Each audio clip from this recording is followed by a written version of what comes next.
What's good, y'all? My name is Jamaque Newberry, and I'm the writer of Clipz. This play has to do with just being a millennial, finding love, building community, and understanding what it is to have an art and a trade that you can provide. And it's all told through the lens of a crazy barber named Crispy, and I hope y'all enjoy. Thank you.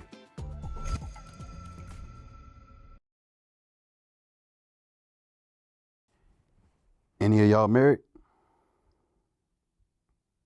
Okay. I'll reframe it because I'm not either. How many of y'all do the nasty with one person consistently? Raise your hand.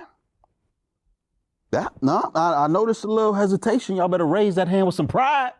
Stand in your love, baby. My mom would say that to me whenever we would say goodbye. I get it though. I've been a half in, half out type of dude, using every excuse not to give my all to a lady. Sucker shit.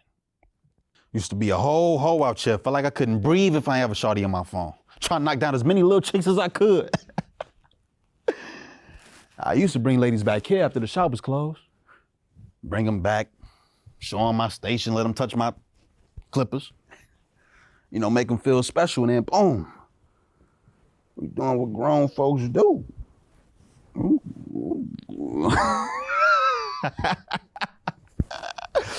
Man, y'all should have seen me in here.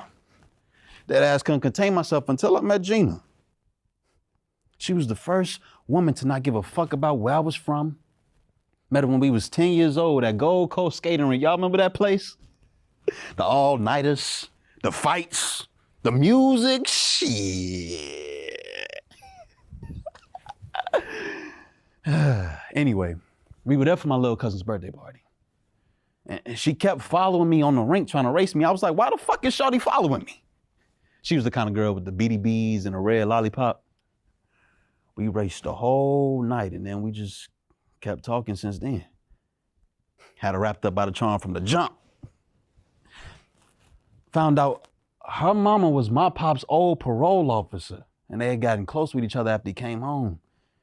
Gina would always pop up at my family gatherings and shit with her fine ass mama. Gina was steady trying to compete with me in everything we did together. I win some, I lose some, but I always get the best of her. Fast forward, we ended up at the same high school. You know, she ran track while I was torching motherfuckers on the gridiron. Became best friends and all that jazz. Watched each other go through multiple whole phases. She literally seen a nigga at his worst. I went to college in the Midwest on a scholarship. And she stayed down south to run track and ended up with a master's too. We stayed besties the whole time. Even when everything went down at school with I came home. She showed up to check on me one day. And she finally got the best of me. Better yet, out of me. I really love that girl, y'all. Yeah. Yeah, if you love her so much, why you lie about coming to the shop? Good question. Fuck. I got y'all. Just let me finish up these clippers and I promise I'm gonna start cutting. All right, just hold on.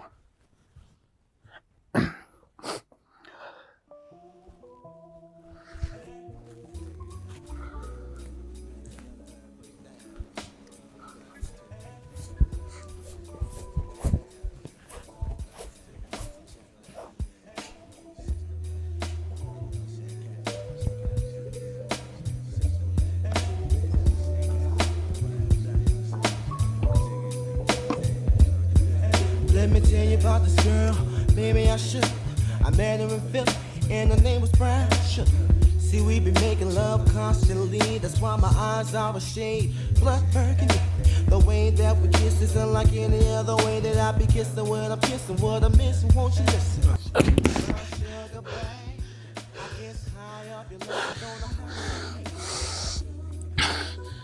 Damn. Who ready to get cut up next?